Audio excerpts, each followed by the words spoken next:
It dey happen sometimes, say you trust person die, then one small lie scatter everything. Monica na that kind movie where they make you reason trust, love and ambition for real life. As I dey watch, some scenes just dey hit correct. Monica dey pursue her dream and it show say ambition sweet, but if you no balance am with the people wey matter, wahala fit enter.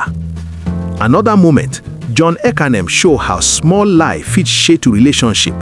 E make you dey reason your own life small. Some of the arguments and misunderstandings for the movie dey so relatable. E be like na everyday Naija wahala dem dey show. Uche Montana act well. Her emotions dey natural, e dey hit chest. John Ekanem sef deliver correct. The tension and chemistry between them make everything believable.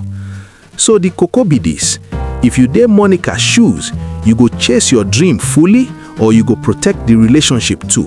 Abeg, drop your answer for comment.